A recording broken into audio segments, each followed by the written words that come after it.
I just want to say from the bottom of my heart, I'd like to take this chance to apologize to absolutely nobody.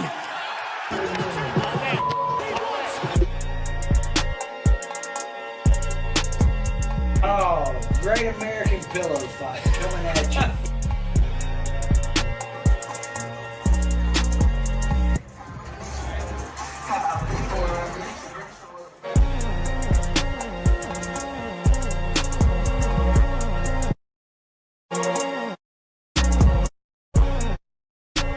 Take me out. Somebody just turned the go switch on these suckers and people are moving a lot faster. Something's going on and I ain't ready.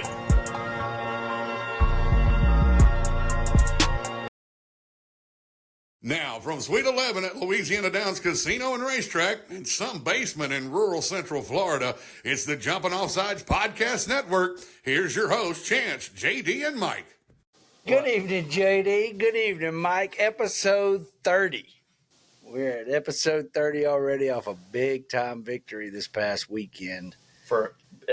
Y'all just act like I'm not even here. Oh, big victory. Hey. Like I'm not sitting here. Like I'm right here. There's a new sheriff in town, son. Oh, trust us. We saw you. We seen you. God. If I gotta hear woo, woo, woo one more time, like all weekend, that's all I heard. Oh, you ain't going to hear it one more if you time. guys You might hear it follow about this- 1,000 more times. If you guys, I'm all for it. If you guys weren't with us following along and you just hit that like and subscribe button and joined in, JD and I made a road trip or flew down to Gainesville to meet up with Mike and following the old circles, and we got to play a little golf down there and hang out. Had the biggest time this weekend. Of course, it was a lot sweeter for Mike and I. Why is that, Sheriff? You know, because like old Nuke LaLoosh said on Bull Durham, you know, winning is better than losing. You know, that's how we feel right now. That's correct. Now you say it. Here it comes. Say it. Here. I'm not saying nothing. Just 5 in a row. I was just waiting on it because that was what was You popping gotta through win your one mind. sometime. I mean, I'm glad y'all made it a rivalry again. It was getting pretty lopsided. Well, what's that overall record now? 30. Ooh, I think it's 34 and 31 and 3. Yeah. Mm-hmm. We're not counting by those. Good job, Michael. You know, y'all want to count those games that were, given. So maybe I need to go back and check and see if Florida's vacated the 84 year. Should I do that? You can Make if sure you'd that like. If it makes you feel better, you got to go back that far to figure out when LSU was actually relevant. Because the damn sure ain't been in the last couple of years. I'll tell you that much. I mean, it's been closer than y'all, but that's okay. At least they have been bowling. But no, hey, the golf game was good. I mean, I know me and but Chance both missed 2-foot putt to win the day, but You we boys did. we didn't let them. I don't know about let them. Me and What'd old you corn shoot, dog Mike, JC. 94? Huh? You shot a 94? Come on now, son. You know that ain't true. The 78. Yours truly. Thank you very much. Yeah, On another tip. You played good. You played good. You know, You had to carry JC all day, so. no, By me the and way, he JC texted me just. to Dallas next week. He wants you to come, Mike. Well, I just told old Chancer I'm probably on house arrest for a little while, so we have to just lay low, you know. It's a give and it's a take. That's give and take. That's right. not our fault. I'm just telling you. No, not at all. Not at all. Make sure she knows that's not our fault. Melissa, we are listen. very good influences. Yeah. It's not who I was hanging out with. It's just the fact that I was gone that long. So you know how it is. I understand. Yeah. Understood. I mean, I Understood. Especially when you got a little let's guy talk named about the game. Major at home. Yeah, let's talk about it. You know, we should just talk get right about the into the nitty gritty. Yeah. I think we should let the first thing I losing want- team go first. You know. Yeah. That's what I was going to say. The first thing I want to talk about is let JD talk. So. Well, Yeah. first off, the time of possession, 42 minutes to 18 minutes or whatever it was just, you see that and you're just like, how in the hell did LSU lose that game. And it's probably one of the most deceiving stat lines that I've ever seen as far as something like that goes. Let me turn this down a little bit. But from the standpoint of the play on the field, it looked like Florida, they played really solid up front. I think LSU had given up 7 sacks all year, or 6 sacks all year, or something. And granted, the left guard Dellinger was out again, and I knew eventually somebody was going to attack that middle, the center left guard spot. And I watched a video today, Will Campbell talk about just we're being coached right, we're just not communicating. And Mike, if you don't have a center, and I know he's young and he'll get better, but you have to call your reads on the line of scrimmage just like a QB does, and what he sees in the back end of the defense. And if these 5 guys up here aren't communicating, or this guy thinks one thing and this guy thinks another thing, it can be a disaster. Yeah, I think one of those issues that sometimes happen, especially on a loud road game, is obviously Nussmeier is more than capable of directing traffic for everybody, but when you're on the road, it's probably not doable just because of the noise level. So your center typically has to be, as you just said, that second quarterback on the field. And if they're not able to get those communications out in a pretty efficient, quick manner, it starts piling up, so to say. I mean, it just then you get a little more of a you're probably playing out of sorts and making some calls that you normally wouldn't, and you're kind of not relaxing in a sense. Yeah, I think it snowballed on them pretty quick there. I felt like, our offense was very vanilla. We had some opportunities to make some big plays, had a couple of drops. There were a couple of deep balls that, they just mistimed. I mean, there was one where Hilton was wide open. He had 2 or 3 steps on the DB, and he stopped and jumped. And I think we all saw Kelly chewing his ass out on the sidelines, and that's basically what he's saying. Why do you keep jumping? And he said it in his press conference the first of the week. Look, I mean, we're working on it in practice. It's something that he's got to get better at, is, trying to high point the ball, but he's mistiming it. And he didn't play the first part of the year. I think this was only like his second or third game back from injury. He was injured all off season, and so he came back. And I think there's some time in there with Nuss that he's missing that he can get better at. But at the same time, you got to give credit to Florida. They played the brand of football that Billy's always wanted to play there. It was the type of ball that he played at UL. Although what surprised me more than anything is Florida really didn't run the ball. I think y'all had like 40-something yards rushing the whole game until right there at the end of the fourth quarter, whenever Ball broke that big run down the sidelines. And, I watched too, LSU's linebacker said in the post-game press conference, like, they asked what happened on that run. He said, well, half the defense thought we were running one play, half the defense thought we were running another play. And so that goes back to the whole grand scheme of what's going on here. You've said it, I've said it. I'm not a huge Brian Kelly guy, but something from the top down is not getting translated, because they've got good coaches. I mean, Baker's a hell of a defensive coordinator. We saw what he did at Missouri. I mean, you've got one of the best defensive line coaches in all of college football in Davis. Your O-line coach is great. So somewhere there's a breakdown, and I don't know if it's from, just the players. If we just don't have those dogs, like y'all talked about the first of the year, we just don't have those dogs. You're starting to see Florida get some dogs back, and growing and maturing in their game. I just don't know. It just seems like LSU's missing it. What? Well, I think too. We can't gloss over the fact of how big of a factor our home field advantage was on Saturday. I mean, that place was rocking and rolling. Like, sure.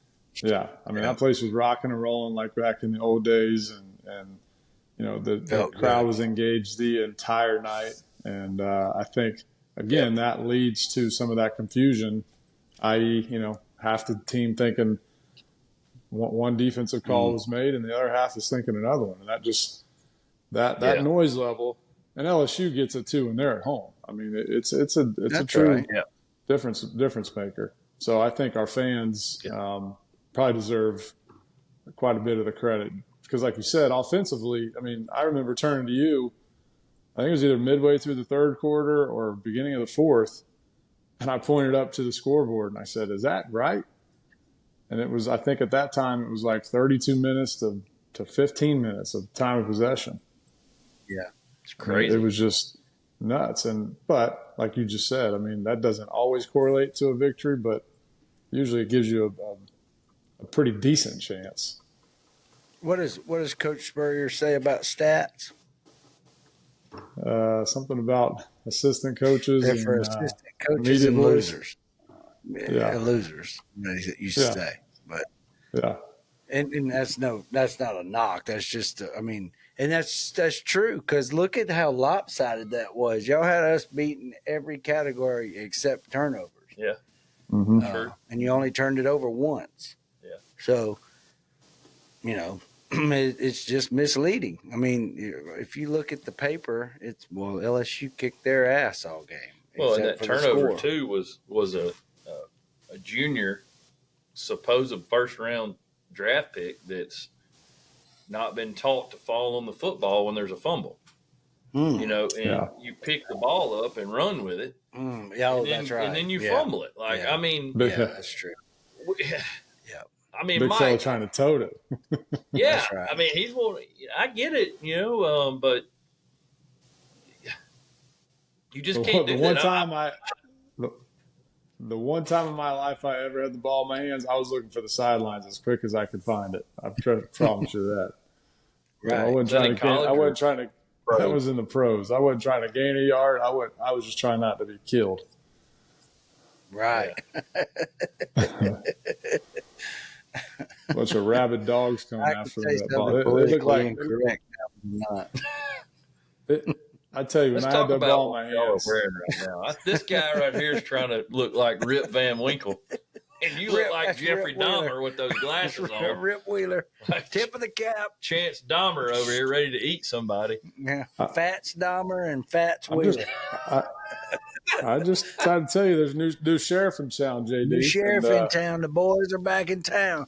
Oh, that's right. Then Lizzie sang about it. I still laughed about it. I told one of my buddies, I called him Sunday when I got home, and I said, you know, we were outside the stadium after the game, and we're standing there at Marty's tailgate, and you know, we're getting ready to leave, and next thing you know, Rex comes up. He's got his back to us, and Mike's hollering, Rex, and he doesn't see him, and he finally runs over and grabs him.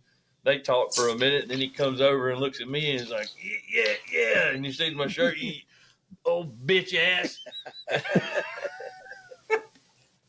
Oh, man, it was funny. I got a kick out of it. But it's all in fun, man. We're rooting for our teams, but, That's right. Man, we were giving Rex some good environment. I enjoyed it. You know, I always enjoy my trips down there. Everybody I've met's, you know, really nice. I know, you know, you hear horror stories about everywhere. You know, I'm sure I got a friend of mine from OU fan, and he's like, man, I went to New Orleans and went to the LSU game, and them people they're terrible. And I'm like, well, first of all, you got a bunch of college kids on Bourbon Street. You know, it's different than going to a game in Baton Rouge or knowing people and hanging out with those people. You got crappy fans everywhere. You're just for sure. For the most part, I had a good experience. I think we all talked about it, but just to share with our fans here on Jumping Off Sides, I mean, how cool was it to see the response of everybody of Rex coming back? Because he's always been a pretty reserved superstar, if you will, and I mean, there's not an ounce of arrogance in his body, and him coming back, I mean, the crowd just absolutely going nuts when he did 2 bits. And then we all got to hang out with him afterwards at his family's deal at the Swamp. And then that young 19-year-old kid, you know, when I told him, hey, you know who that is? And tell him it's Rex. And I mean, his eyes lit up like a rock star. Yeah. So it's just, he went down all his buddies and they came back in there. Oh, yeah.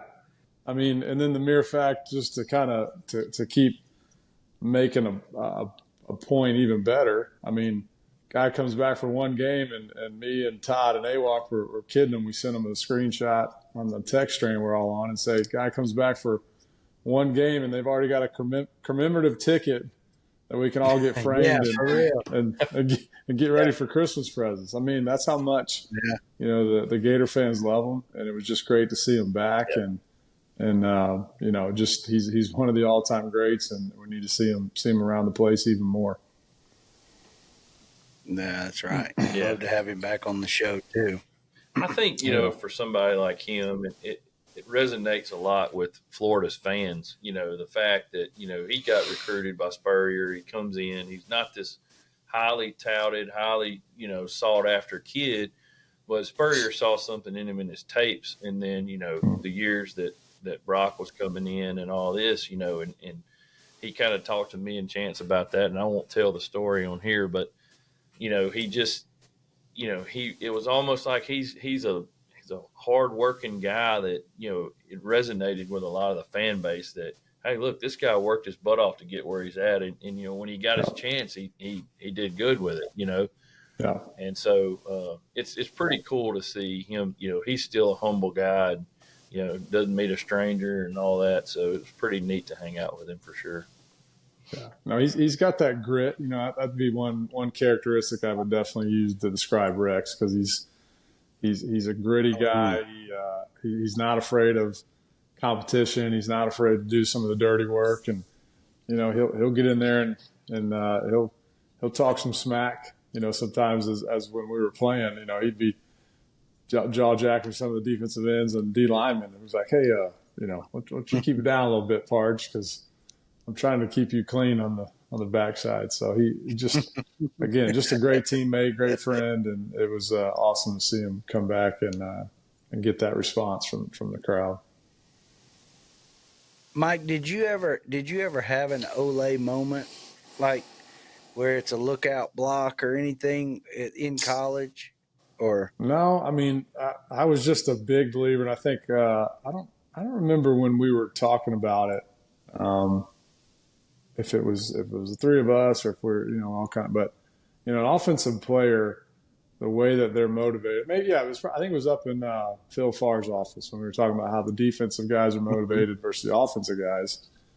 So to answer your question, no, I lived in a constant stage of fear, and my fear was getting kind of that lookout block. So I either got away with quite a few holding calls, or just, you know, was fortunate enough to do a decent enough job. But no, I never had any Ole lookout blocks, and that was just kind of, you know, you have as an individual, you have certain kind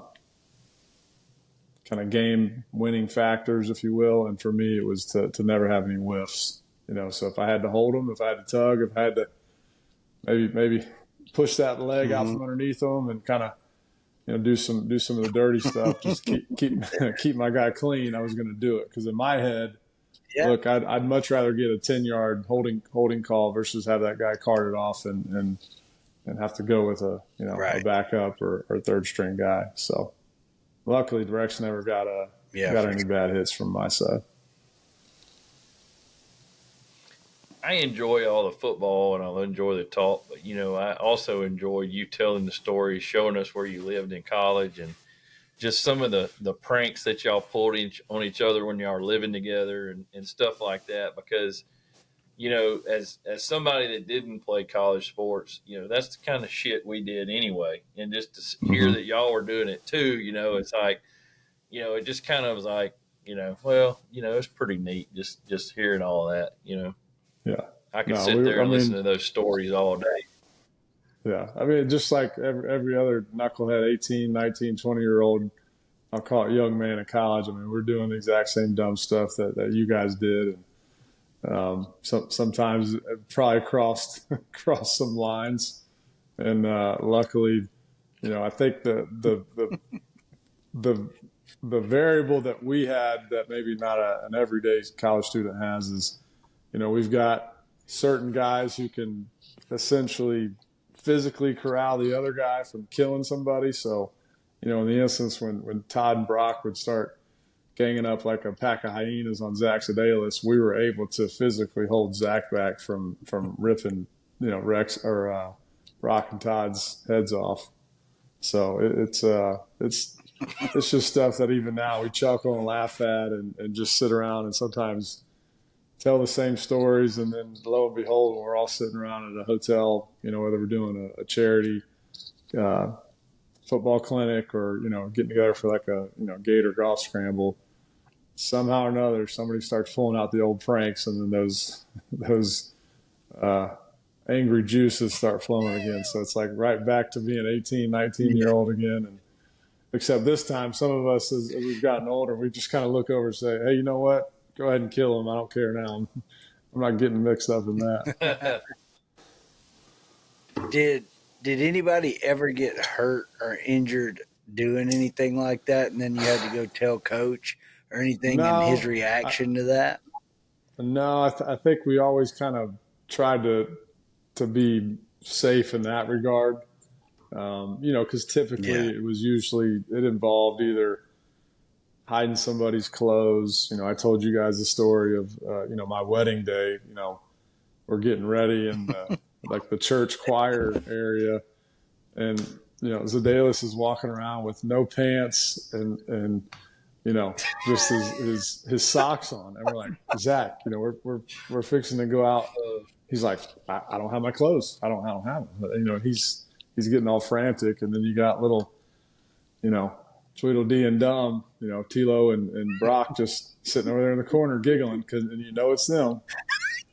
And I mean, I'm not lying. Like, they didn't give the guy his britches until like, T minus 30 seconds, and Zedalis is just, steam is coming out of his ears. So typically nobody got physically injured. It was just more of that mental anguish. Yeah. I still think the best one though was whenever they put all of his clothes in the bathtub. Oh, gosh. Orange bowl and filled the bathtub up with water. And then they just kept throwing water on him, and he's standing in the hallway. It's like, put your hands behind your back. Okay. Here comes the water. All right, this time I want to get him on here, and I want to tell that story with him on here. I want to see what he says. Yeah. We should try to somehow. I don't know if we can multitask enough. Get 5 or 6 of us on here and just let it rip and kind of go to the NC-17 YouTube channel and just see what happens. Yeah. We can market not safe for kids, so it's not a bad deal. Yeah, that's what McAfee does on his show, doesn't he? Doesn't he put some disclaimer absolutely. or something on the front? Mm-hmm. Yeah. Yep. This is the real world. Well, I had had something I was going to bring up, and I just slipped my mind. But was it Brian Kelly's buyout? Because I'd like you to discuss that and break that down a little bit for us. That's going to cost a little bit. It was pretty hefty. Let me just say, when you sent me that, I said, man, that's pretty close to Jimbo Fisher. Hey, that's not the assistants either. That's just him. And that's the thing is Scott Woodward hired Jimbo at A&M, same type deal. And now he comes, and he was at LSU, and Edo was there when he got there. And so now whenever they fired Edo, he gives Brian Kelly this just horrendous contract to leave Notre Dame. And if he had ever won anything at Notre Dame, I could get it. But, to pay him $100 and something million over 10 years to come to LSU, and I just don't get it. And so, if we fired him right now, it'd be like $60 million. I'll say this, and I said this to y'all the other day: the last 3 coaches that coached at LSU that lost 3 games in a row got fired, like that season or the following middle of the next season. Yeah. And, you know, Well, 2 of I them, mean, Les Miles, Coach O. So, and the other one, you have to go way on back to the 90s. So, I mean, we talked about it.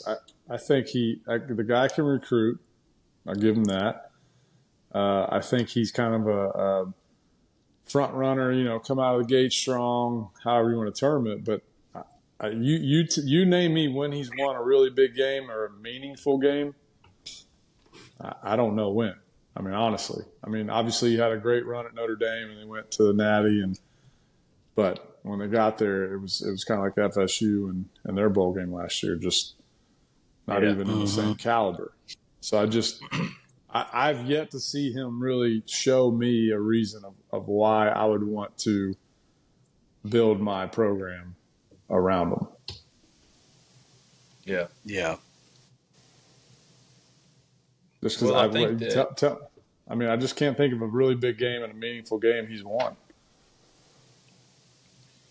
I mean, I think that beating Bama in overtime 2 years ago, his first year down there, was a big game. It really sent LSU to the SEC championship game.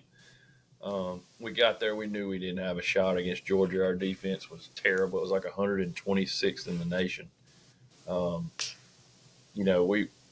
We did, whenever Coach O left, the cupboard was pretty dry on defensive linemen. We were lacking.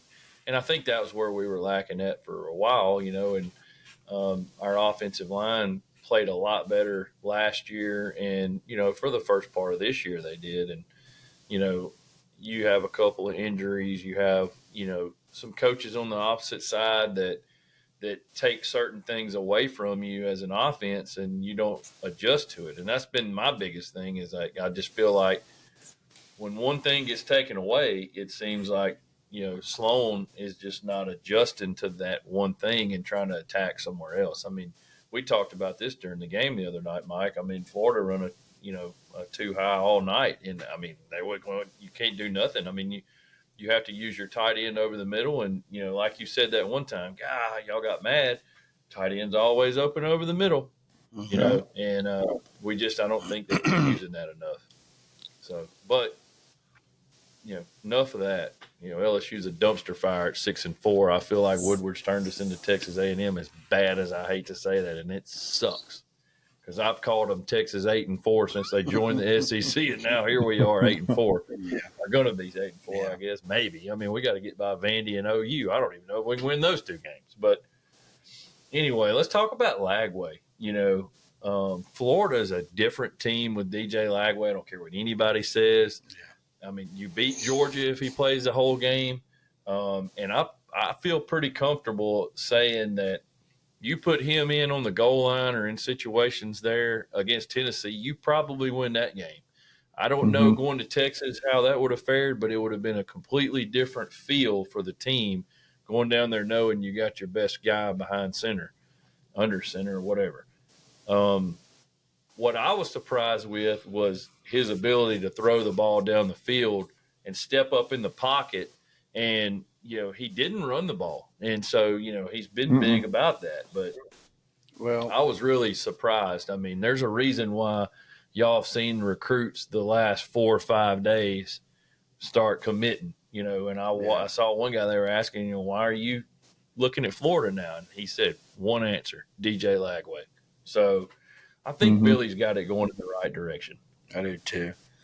With Lagway, I think there's some fundamental things with him on short throws. I wouldn't call another slant if I'm Billy Ray. Send them deep. Let's steamer. We're going. Let's push the ball down the field. Let's run the football, but stay away from the other stuff, because I don't just think there's something footwork wise. There's something fundamental with him that he's not able to make those throws. And hey, if you listen to Shane Matthews, he says it day after day after day. The safest throw in football is the deep ball. There's no downside to it. It's either incomplete or else they intercepted it down there. Yeah. Or it's a big play for you if they catch it. So, Nothing wrong with that. I would like to back up. I was thinking about this today with Florida and their coaching staff. Two coaches that don't get enough credit in my mind, and everybody puts it on Billy, good or bad, but there are two difference makers on that team, and that is Jabbar Jalouk.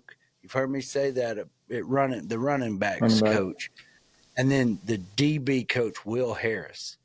Mm-hmm. Mike, you and I have talked about this for years, about these kids don't even know how to tackle. You look at them now, they're not missing the tackles that they've missed in the past 3 to 5 years. Like they're wrapping up, they're bringing guys down behind the line or out one-on-one. They're able to make those tackles. I've gone back and watched the game. I've watched them from a couple weeks back. Like they're actually breaking down and making tackles, and that is due to Will Harris and then Jabbar Jalouk in the running backs room and the way they're recruiting. And a lot of good things that are about to happen. So you have to keep those two guys. Mm-hmm. Yeah, I mean, the DBs especially, I mean, it's been a really big attitude change, if you will, because you see them even fighting through blocks on those quick screens and the quick games, you know, and maybe in the years past, it was more of, well, somebody else is going to come make the play, you know, or let me olay this to see if I can backdoor it, versus now they're being physical at the point of attack and fighting through it to not allow those big chunk gains that had happened. So I totally agree with you there. The running back coach, I mean, those guys he's got, I mean, he's done a phenomenal job because one, they're young. I mean, those are some young kids back there that are playing at an extremely high level. And when we've needed them to do it, time and time again, and just to give some stability, and kind of as we get maybe frustrated a little bit with how the offense can be a little bit vanilla in a sense, but it's a good thing to have some big tailbacks back there that can, you know, grind out some tough yards and then pop a home run like Ball did there at the end. I mean, it's just an exciting. All of them. I mean, and hopefully when Montreal is healthy and back, but all three of them have that home run threat, and they all can lower their shoulder and run you over too. I was watching some of Josh Pate's podcast about the game, about Florida beating LSU, and he was talking about it, and he was like, look, I've been telling people this for a year. You know, I've been down there. I've been behind the scenes. In the spring, in the fall, I've been to the games in Florida. I've seen what the coaching staff is doing. And he said, you know, I'm telling you that they are running that program exactly like Alabama and exactly like Georgia runs theirs. And he said, from when you go in there and you look at things that are going on behind the scenes, that's the way it's being ran. And, you know, to hear that from somebody like him, you're just like, well, I mean, Sooner or later, it has to translate. Right. And I think you're starting to see that now, whereas we haven't seen that in the past. But I think, you know, like I saw a stat the other day, I think it said like 78% of the NIL dollars at Florida right now are with freshmen and sophomores. So you've got a lot of young players that are playing in key positions that are going to contribute. And, I mean, you just look at the freshmen that you've got right now that have got to be there for 2 more years. Y'all are going to be a handful in the next couple of years. Well, you said it, too. You finally have a superstar at quarterback. Yep, that makes a huge difference. And you keep building those scrimmage. Yeah. I mean, that position is one that you cannot miss on. You can't. No. And because when you miss on the QB, that takes you down the abyss, if you will, for at minimum 2 to 3 years, minimum. And so, you know, for DJ to be performing how he is, because like you just said it's going to get more guys that want to come and get on that train and win, because they know there's an opportunity and it's that small window. Because I think as much as we want to complain or gripe about the NIL and the transfer portal and all this stuff that is not going away, winning still matters, and it solves all problems. And for the way that DJ and the kids are all playing, and we don't want to give him too much credit, but he deserves quite a bit of it. It's when those things are going right, and when that position is playing right, you've got a really good chance. And it all stems from just that momentum and that electricity in the building. And when he's out there, you just have this really confident team that starts from top to bottom, whether it's defense, special teams, the running game, everybody. It's just a confidence factor that it's hard to, quantify and put a label on, but it's just that it factor they talk about all the time, and he's got it. I'm glad to see he's on our team for sure. He's definitely going to be a difference maker for a few years. We would like to take this time to thank one of our corporate sponsors, Louisiana Downs Casino and Racetrack. Since 1974, Louisiana Downs has been the premier racetrack in all of America and continues to showcase the best horse racing has to offer. From quarter horse racing in January to thoroughbred racing in May, Louisiana Downs is where excitement is always at the finish line. Let's talk about some of the other games. I know we didn't get to watch many of them. We watched some, a few of them there at the tailgate. Let's talk about Tennessee and Georgia. I think, there were some – it seemed like from what I saw, there was a few missed calls that kind of cost Tennessee some points and kind of helped Georgia out a little bit. But let's be honest, Georgia's Georgia. Kirby's – he's still probably the best coach in college football, regardless of what anybody says. I mean, active right now. I think they're one step closer to being where they want to be. It looked like Beck made a lot better decisions with the football the other day. I don't know how much of it y'all got to see. I mean, we were just kind of watching as we were tailgating or whatever. Yeah. And then Oregon had a scare at Wisconsin. I don't know if anybody got that one. Didn't see it, but I mean, you saw the highlights, but we talk about it a lot. I mean, great teams usually come through in those situations. So again, Oregon has proven, hey, they're the real deal, because when you go on the road and you get down and, things are not going your way, really good teams find a way to pull it out. And they did. I mean, I think they were down by 6 in the fourth quarter, I believe, right? Yeah. Yeah. So, I mean, it just I think that always is a telling sign and, factor for that championship caliber and makeup. So it's probably going to do very, very well for them. And one, it kind of scares you back into reality of, we're not as good as we think. And, you can't, as coach would always tell us, be careful about reading what the media boys tell you, because, they're just they're always going to tell you things that probably aren't the full truth, and it's never as good as it is, and it's never as bad. Yeah. So I think get you back kind of to focusing. Yeah. Well, Texas played Arkansas. It was 20-10 was the final, I think. Mm-hmm. So that game was on the under, and I think Arkansas covered too, if I'm not mistaken. For sure. Arkansas. It was Texas. It was Texas by 9.5, and they won by 10, I think, or something. It was a half a point here or there or something. But so what do we think about? Go ahead. Well, I was just saying. I mean, is Texas who we think they are, or it seems like some. I don't think so. That's what I'm saying. I don't know. I can't really. You would think versus. I don't think. I'm not trying to beat up Arkansas, but I just don't feel like. Just like what you watch when they played Florida, everything worked out for them, and then Sark gets on a roll and a rhythm, and he's a great play caller, great he's schematically he's really good.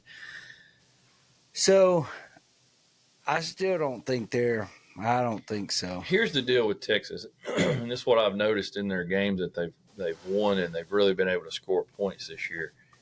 If you get a team that can cover sideline to sideline, they're in trouble because their downfield passing is not where it should be.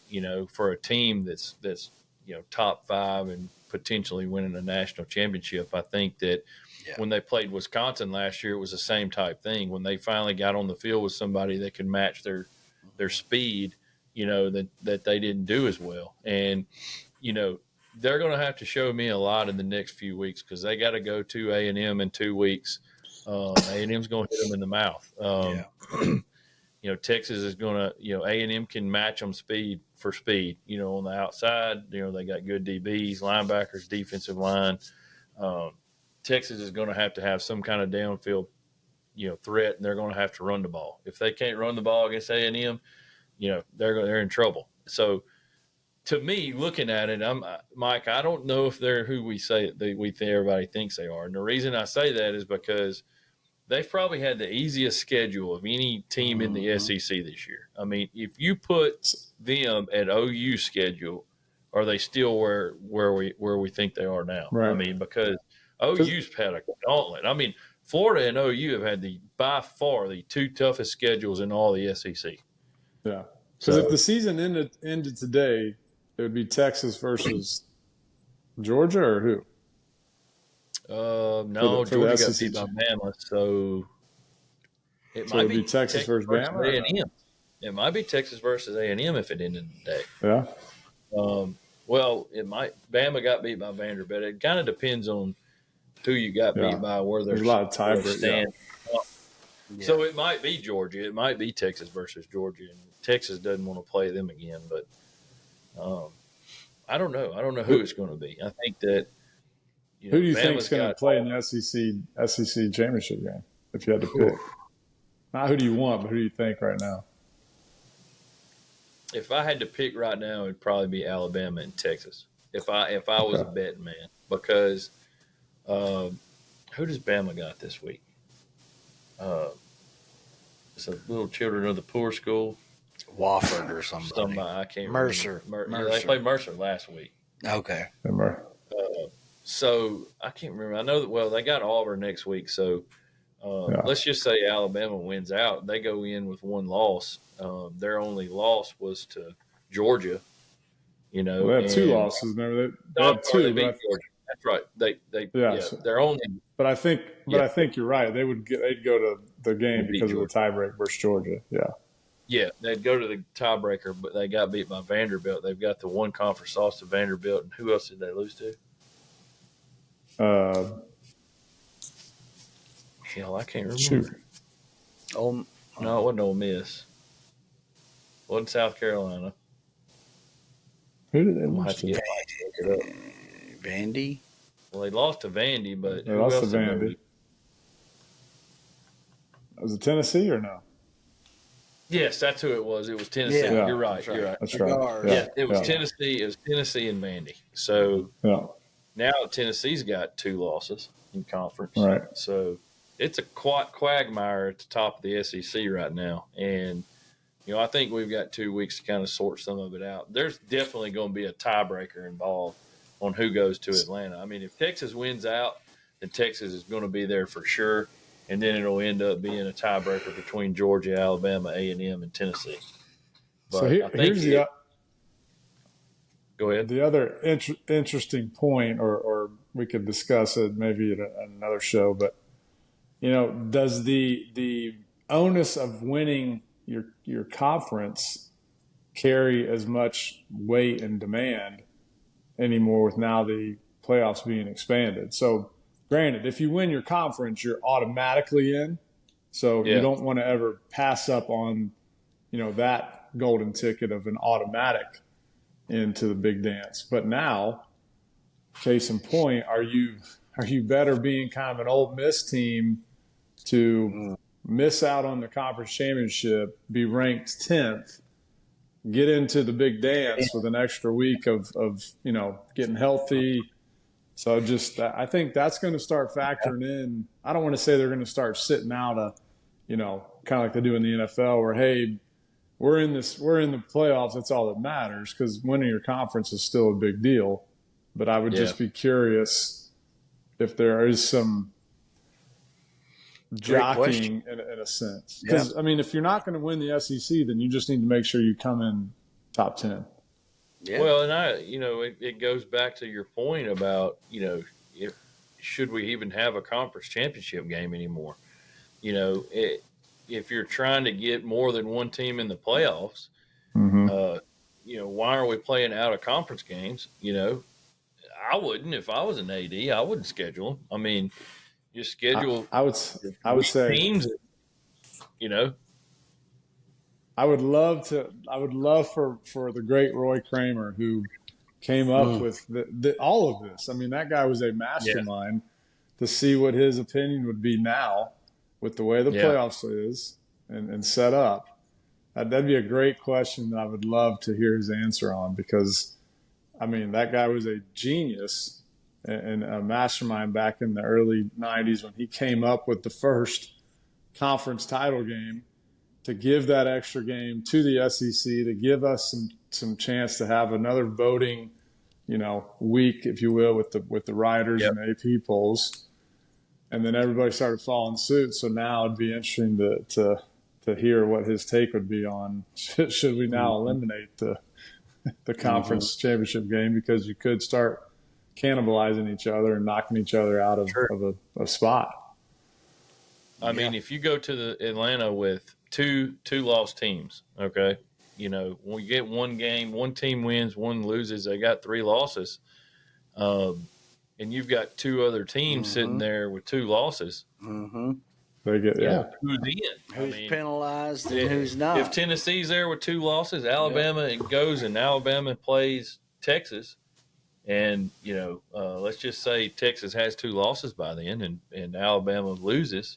Do you put Tennessee and Ole Miss in over them? They didn't even play in the conference championship game. So here we go. Even though it's all tiebreakers, I mean, you're in a situation where it can get, there's going to be a lot of lobbying. For playing in my conference. Yeah. Exactly. And that's one of the things I saw that Peter Burns said, on ESPN was, what's the point in playing out of conference games and risking a loss whenever you're, if you, for instance, in LSU situation, let's just say they lost to USC and they'd only lost 2 more games and they were 3 losses, but they were only 1 loss in conference, or 2 losses. I mean, and they played in Atlanta, they get beat. Now they've got 4 losses. It's just a weird dynamic how this is all playing out. But, well, it's kind of very, very, similar scenario with in college basketball. To my knowledge, nobody really cares if they win their conference title or not. Now, again, if you win your conference title, you automatically get into the big dance. But at the end of the day, you have to win your tournament. You'd probably be okay with being 20. Well, I'm saying, but that's what I'm saying. Like at the end of the day, like just take Duke or one of the blue bloods. Hey, if I'm 26-4 and I get bounced in the quarterfinals of the ACC tournament, I'm still probably going to get a 4 seed in the bracket. Yeah. So it's a similar instance where to the point you made earlier is conference championship games might start losing the luster, because ultimately you just want to be one of the top 12. Yep. So we'll see how it goes from here the next couple of years. Well, what do we think about where the game is headed? I know there's been a lot of talk about the Big Ten and the SEC kind of having a what word am I looking for? A conglomerate, I guess, in trying to like a super conference or something. Yeah, kind of like a super conference. Yeah. Like, I don't necessarily think I agree with that at all, because it takes away the regional game. How many did the SEC win from like 2003 to 2022? Like 17 of the 20 national championships or something. I think from 03 to then, I think Texas won one, Texas won one, Ohio State won two, I think. And that was pretty much it. I don't know of any other ones that won any during that time frame, but Florida State won one. But so it'd be like 16 of the 20. But how do you feel about that, Mike? I mean, you get to play in a conference. We're in the South, and you're kind of having a bragging rights, I guess. How would you feel about the SEC being in the Big Ten and you having to go to Iowa every year, and you just don't? It's just different. I think it's inevitable. I really do. I think the TV money is so lucrative now, and that's going to move the needle, especially with you hear about these revenue sharing type of programs or situations. It's going to happen. I think it's going to be those type of super conferences that are going to start building up, and then there's going to be.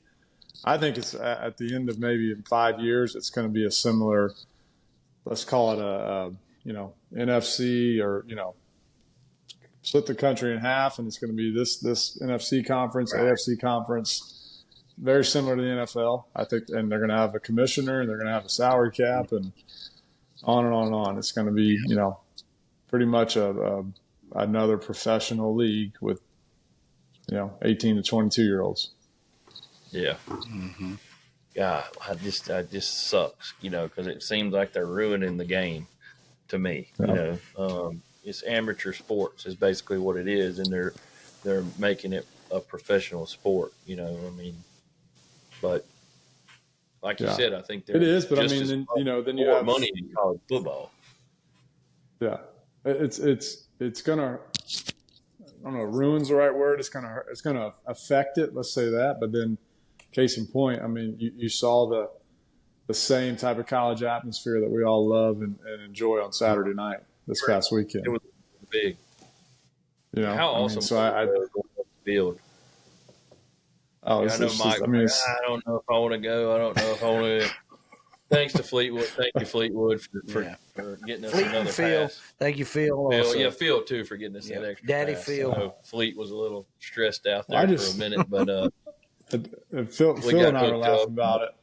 Yeah, just because I'm old and after playing some golf and standing up most of the day tailgating, it's your back and your knees start aching a little bit, so you'd rather sit in the bucket versus standing down there. But it was fun. I enjoyed going down and giving that LSU guy a little bit of a giving his own taste of his own medicine, because he was pouting and giving us, as coach said, giving us the boo bird. The boo birds are coming out. AKA the middle finger. So that's you're having a good game at home when the boo birds are coming out from the opposing crowd. That was fun. I enjoyed that. On behalf of Jumping Off Sides, we'd like to thank our presenting sponsors, Rubber Boot Crawfish Company. With 2 locations to serve you on Uri Drive and Mansfield Road, don't forget to ask about the 5-pound box special. Tell them Jumping Off Sides sent you.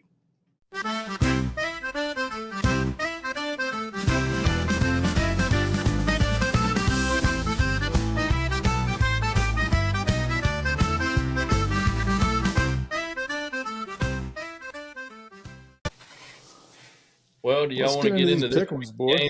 Let's get into this. Let's get into these picks. Yeah. Brought to you by the Rubber Boot Crawfish Company. Start us off over there. Let me get my old spreadsheet up, Parge. Go ahead, Michael. We have technical difficulty, boys. Hold on. Yeah, I see that. Oh, God. Fats Wheeler. There we go. Well, I had to get my. So we got on NC State at Georgia Tech. Mm-hmm. Georgia Tech's the favorite at -9. Chancellor, what do you got, pal? I've got Georgia Tech to win, North Carolina State to cover, and I took the under in this game. I'm going to go against Rexy, sexy Rexy. I'm going to go against him and sweat out the under. I went with JD, Georgia got Tech you. to win, Georgia Tech to cover in the under. So I was with Chance for 2 of the 3. I said GT to win, NC State to cover, and I took the over. Yeah, no need to sweat it out, Mike. Yeah. No, nah. And then next we got the great Demon Deacons of Wake Forest playing at Miami. Miami's a 24-point home favorite. I went Miami to win, Miami to cover, and I actually took the under on this one because I think they're going to start throttling down in the fourth quarter and keeping old boy, from getting dinged up and nicked up as they start getting into that stretch run. See, I think the opposite. I think they'll go for the over. They're trying to get him more stats to try to get him the Heisman. That's still in the forefront for him. And let's face it, that's all they're going to be playing for at the end of the day. They're not making any noise in the playoff.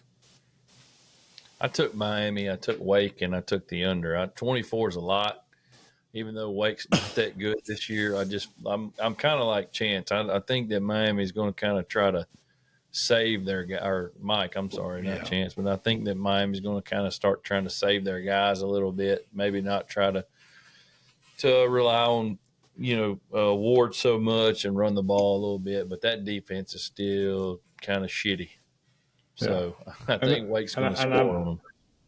And I believe I'm right. Regardless, they're in the ACC game regardless. I think now, aren't they? I think so. Aren't they a lock? I think SMU's got to win one more. Yeah, right.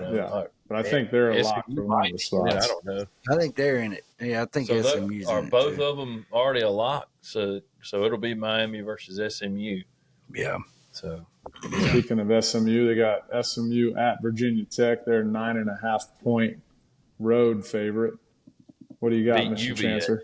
Yeah, that's the Cavaliers, buddy. UVA. Not the Hokies. No hokey high.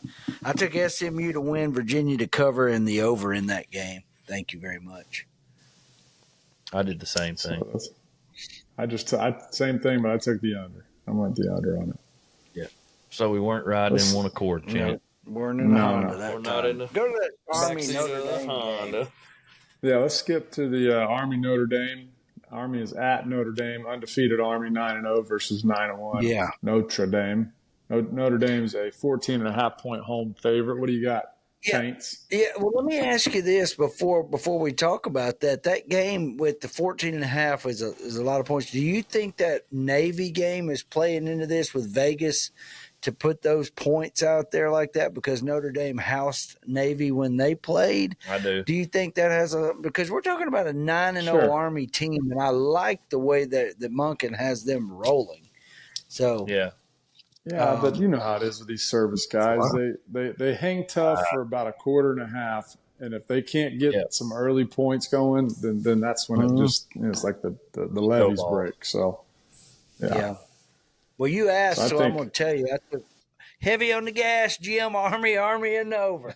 We're going to mash that gas, babe. Army, and over. We're doing it. Oh, my God. Yeah. Eric Krause is not coming back to life and going to Army to play the option. Yeah, but who was it? Was that Red Grange, or who was that was at Army way back in the day? He's coming back. The ghost, babe. We're flying all the way. Well, you said go ahead, Mike. I think that belt is pressing on something like Chance's bladder or something. He needs to hurry up and get out of here so he can. Champ is here. It's a little tight for sure. Yeah. I took Notre Dame in the over. I think Notre Dame is a lot better than we're giving them credit for because they've been fool's gold for so long. They got beat by Northern Illinois. But since then, they've really started playing different football. And I think the last few weeks, they've really played well. And I think they're going to hammer Army. Okay. I mean, it's going to be a over. They're going to score in bunches. Yeah, I said Notre Dame. I picked Army to cover, and I took the over. Well, jumping ahead to the let's go to the Pitt-Louisville game. Pitt is at Louisville. Louisville's an 8.5 home favorite. I struggled with this pick, so I just went back to sticking with Pitt. I went Pitt to win, Pitt to cover, and I took the under.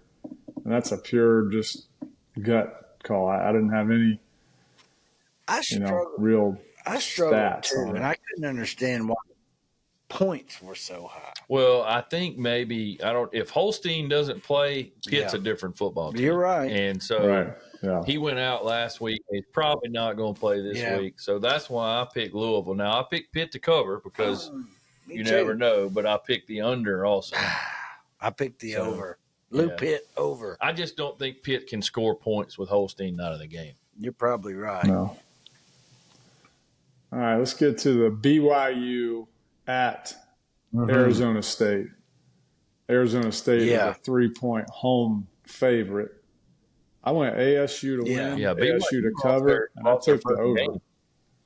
Yeah. Did you? Sorry, I interrupted you, Mike. I was saying BYU lost their first game to Kansas of all teams last week. So say that again. No, I picked Arizona State to win, Arizona State to cover, and I picked the where'd I have it? The over. Sorry, you picked the over. ASU, and the over. Well, I'm letting the BY me this week. I took BYU heavy on the gas again and the over. I did that. One accord hand. Boom! Driving that Honda, babe. I mean, Arizona State's, they're a good football team, but I think they're sneaky. It's like they've played people in weeks after they've lost some key players, and I just feel like BYU, they've been on that razor's edge for a little while. Hey, now somebody got their attention. Yeah, so got their attention. We'll see, and I think they're pushed in. Yeah, I think they're going to hammer ASU. I think the BYU's about to BSU too. Both of you. No, sir. That's what I think. No, sir. Kind of like all those doors you tried to open this weekend. Nobody's home. All right, we got. Here's my upset pick of the Road Tag upset pick of the week. Colorado at Kansas. 2.5 point road favorites. I went Kansas to win, Kansas to cover, and give me the over. Hit the as the figure would shake, as old Chaints would do. Hit the gas on. Give me the gas. Wag that finger. All right, just no, man, no. You sucked up too much out. You got too much blue on your wand on that one. We're going Colorado, heavy on the gas, babe. Dion smoking that thing. It was who was it? What's her name? Miss Betty. It was her 100th birthday. Miss Peggy, 100th birthday over there in Colorado. They had big time party for her. We're partying this week for her again. She's 100 years old in 1 week, and they're gonna mash the gas there.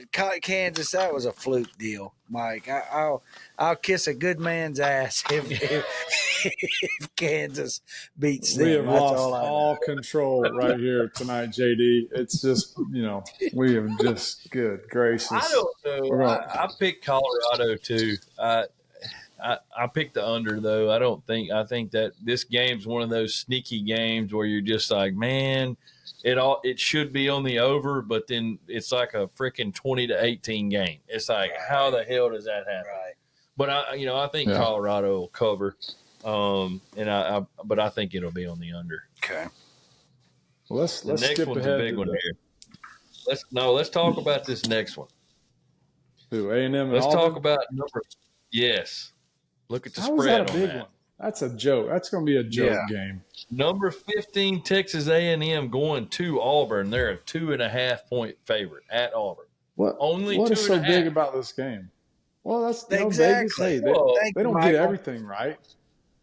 No, but I mean, A&M's got one conference loss, to South Carolina. They're only a 2.5 point favorite. This could be an upset that changes everything in the SEC if Auburn can pull it off. Auburn played better a few weeks ago. But with that, I'm taking A&M.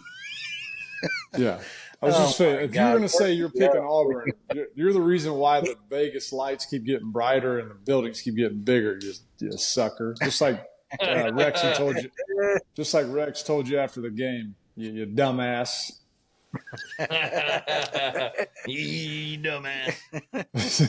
Who did you take, Michael? I said A&M, and I took the over. I took the under. I took the under in that one. Let's skip ahead to the old Vandy at LSU. Yeah. 7.5 point home. This is, I mean, look, I went back and forth on this on my winner, and I specifically stuck with LSU because it was a night game. I did pick Vandy to cover, and I'm taking the under on this one, folks. Boom! We're all in one accord on driving that Honda. All right. In that little four cylinder today, baby. It's Honda front wheel drive all the way, one accord. Yeah, light on the gas on that one, cuz. Yes, sir, cousin. Man, yeah, LSU cannot score in the red zone, and I do not understand why. They've got a 6'7" tight end over there that all they got to do is throw the ball up to, and they just can't figure out how to do that. So I'm like, it's because Brian Kelly's on the sideline bad mouthing his players how he did. You know, what did he tell that kid? You're not that big of a deal. You're not that good. No, that's not what he said. That was fake. That was AI. He said, okay. no, he just asked him, why do you keep jumping to catch the ball? And the kid said something, and he said, look at me when I'm talking to you. You're right, said, Mike. That's exactly what he said. Be fucking coachable. That's what he said. Uh-huh. I mean, We'll jump ahead for our last two. Let's. This is a good one, folks. No, Indiana. No, we're not skipping Florida. I didn't say we're skipping. I said the last two. You go to LSU, no, I said, and then you want to skip your team. No, if you would listen, I said let's skip ahead, and here's our last two games. Okay. All right. Yeah. See. Hey, remember, there's a new sheriff in town, son. You just sit there and ride shotgun, little Enos. Yes, sir. Put it on him, Enos.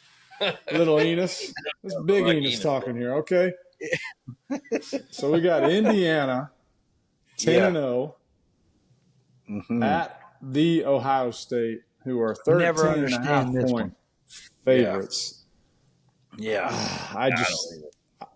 I wanted to pick Indiana. I'm going to kick myself when they win and probably be okay that I lost, but I said OSU for the win, IU to cover, and I took the over.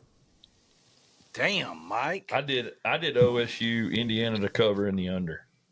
Well, I went IU, and the under yonder where I went. Ooh. Honestly, I hope you're right because I just love – I like the coach there at Indiana. I love, because they had a bye week, but the week before – is just a lot. I mean, did you see when the reporter at the end of the game, they were talking to him, and he goes, I don't know, is 10-0 a pretty big deal in the Big Ten? I love that guy's moxie and how he – I do too. Yeah. I love it. He reminds me a little bit of Coach. Yeah, he's funny. I liked it when he said Purdue sucks, and then he backed it up when he's walking away and said Ohio State sucks too. So maybe this bulletin board material is why they're thinking 13.5 points, but that's just too many for a team of this caliber, in my opinion. Yeah, I do too. I agree. Well, I think there's still some of those old ghosts of the bad Indiana teams are probably factoring in a little bit in this stuff. For sure. Well, everybody's just like me. All year long, I've picked against them, thinking that they're Indiana. They're going to be Indiana at some point, And so now I'm jumping on them. So hopefully they make me happy. All right, and last but not least, little Enos, we got Ole Miss. Yes, sir. Which I just learned this from Shane and JC John Corndog, that for a while there they tried to make Ole Miss the Black Bears or something, like a new. They have like a Black Bears, all kind of shit. Yeah, so the Ole Miss Black Bears coming to Gainesville, noon kickoff, which was an odd time, but. It is what it is, and we are 10.5 point home dogs. So, JD, we'll let you go first because losers always go first. All right. I think Kiffin wants to eventually coach at Florida. I think he's going to go in there and try to make a statement. I'm taking Hottie Toddy. I'm taking Florida to cover, and I am taking the over on this game because I think there's going to be a bunch of points scored. No, I mean, Hottie Toddy, gosh almighty, who the hell are we? you're entitled to that opinion too, very much so, and that makes a lot of sense with the Kiffin stuff and everything. Michael, would you like to tell us what you want to do? Yeah, you tell us, Michael. Well, yeah. Listen, I'm sold. I'll be the first to admit. I probably wrote off the firebillynapier.com way too soon. I'm a man that can admit a mistake. I think he's the guy we need to have leading us. I think he's done a great job. First of all, with not listening to people like me and the outside noise. And the way he's had that team respond, the way he's had those guys buy in, the way that he has developed and brought DJ along. I'm all in with Billy. So I said UF winning, UF covering, and because my computer screen just turned off, I think I picked the over. I'm pretty sure. I think you went under there, Jimmy. Yeah, you picked the under. Yeah, See? Florida in the under. Yeah. So Picked the under. that leads me to this. I mean, the last 2 weeks I've actually I picked Florida last week. I picked against them. You didn't pick Texas. them against Texas. No, you didn't pick them for Texas. That's what I'm saying. Just shut up and listen back there. Okay. I picked them to lose against Texas, and I also picked them to cover. But I'm like you with Billy, which I've never written him off. Y'all know that 8-4, 9-3, and hey, we still have a path to 8 games, 8 victories this year. Win this one, win Florida State, win the bowl game. You got 8 wins. My losses were incorrect, but I'll take kicking Vegas's ass any day. This is my Rotag portable toilet, no shit pick of the week, and I got the rock, and I'm throwing it through the pay window. I just wrote on it. Just signed my name and wrote UF heavy on the gas. UF and the over is my pick. We are winning this thing. The only thing that I don't like, wag that finger, I don't like the noon kickoff, 11 o'clock Central. That hurts us almost every time. Now, if this were a 2:30 or 3:30 or a night game, I'd say it's a lock. I called this game back in August that we would win it, so I'm staying with that. Whether it's noon or not, I think we still get the win. I think we slow them down enough. And if we can't let Dart do things, we knew Nussmeier wasn't going to run, but Dart's a little bit athletic. We got to keep him in the pocket and create pressures and get to him. But UF in the over, that is my pick, gentlemen, and I'm staying with it all the way. Let's go, Billy Napier. It's a great one, too. A phenomenal pick. Thank you, Michael. Thank you. That's a tip of the cap there, Chief. It's a tip of the ball cap to a tip of the cowboy hat for you there, Rip. It's felt season in Florida, finally. Yeah, it's going to be a balmy 67 here tomorrow, boys. I have to actually bring up the long pants. It's cold right. here. It's pretty chilly in North Louisiana. Down in the 40s, I think it's supposed to get in the 30s. So, yeah. Well, Mike, we appreciate you having us last week, man. We had a blast. Even if you did take us out in the middle of nowhere and drop us off for 2 days with nothing but a few eggs and some bacon, we had a great time. How about them steaks Chance cooked up for us? Well, them things were delicious. Yeah, on that cowboy grill. Cowboy How about grill. that? Yeah. I enjoyed good, that. man. I think we upped our iron, too, because there's a little bit of rust on that grill, so we had some good iron. Oh, yeah. That's right. We're good to go. Probably helped all them nooners we were drinking. And it probably helped our immune system because no telling what else was left on that grill from the past years. So no one knows y'all. But no, we had you don't want appreciate it.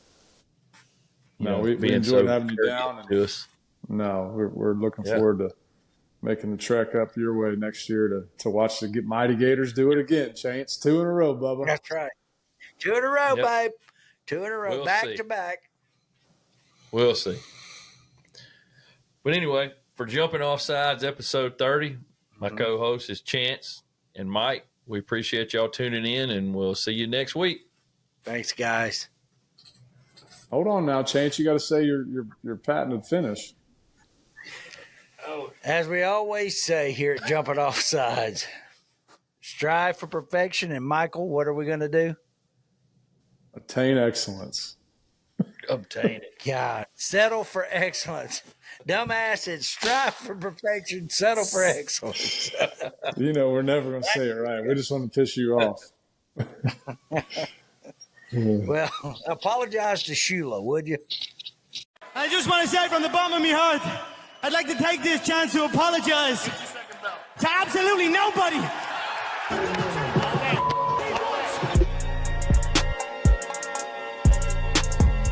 Oh, Great American Pillow Fight coming at you.